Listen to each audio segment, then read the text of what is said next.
As rochas ultrabásicas são o habitat da flora e da vegetação de maior interesse científico e conservacionista de Trás-os-Montes.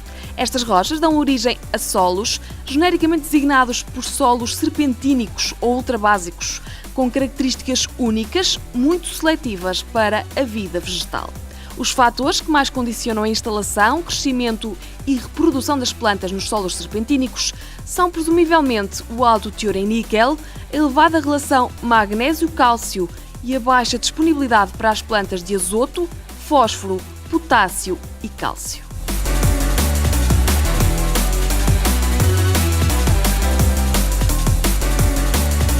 Como foi referido, as rochas ultrabásicas são muito ricas em metais pesados, níquel e crómio, por exemplo, são os dois mais relevantes, e para as plantas têm outro problema complicado de resolver, é que têm um desequilíbrio entre magnésio e cálcio.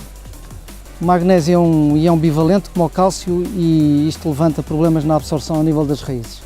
Isto cria um ambiente muito seletivo para as plantas, ambiente que faz com que não só estejam presentes espécies endémicas, que são exclusivas destes afloramentos de rochas ultrabásicas, como inclusivamente as populações de espécies que se consideram generalistas, que estão presentes em diferentes tipos de habitats.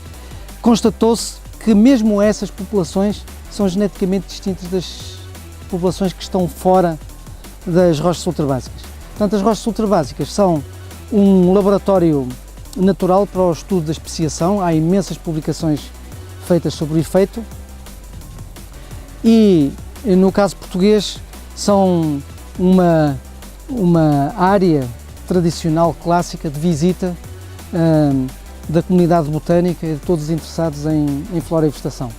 Os endemismos são muito variados, estamos um bocadinho cedo, este ano choveu, as florações estão muito atrasadas.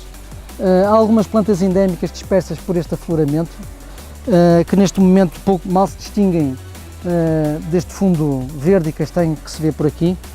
Mas entre as espécies endémicas destaca-se uma que está aqui aos meus pés, que é o Alyssum serpilifolium, subespécie lusitânico, que é um endemismo comum com a Galiza, porque há rochas ultrabásicas na Galiza, e que tem esta peculiaridade de acumular níquel metálico, que pode chegar a 3% do peso seco.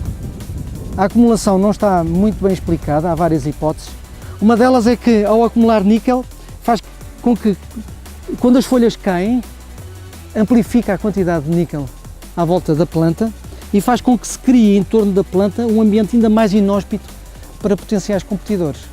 E é uma das razões, uma das hipóteses que se põe para a acumulação de níquel. Outra é porque simplesmente é necessário em termos fisiológicos para a planta sobreviver neste habitat.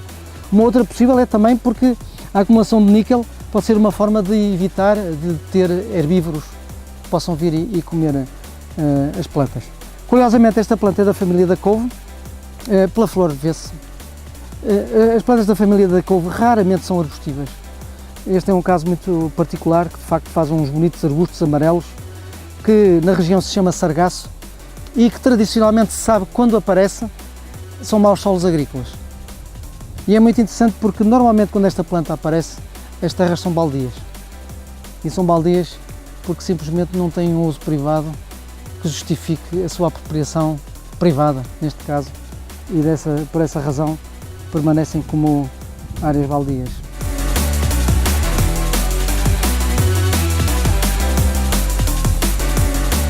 Assim, ao longo de milénios, as plantas adquiriram a capacidade de habitar os solos ultrabásicos, conduzindo à emergência de espécies novas. Os 8 endemismos que habitam a Serra da Nogueira são todos exclusivos de rochas ultrabásicas. O nome de um deles, a Festuca brigantina, uma planta exclusiva do Vale da Ribeira de Elimonte, foi dedicada à cidade de Bragança.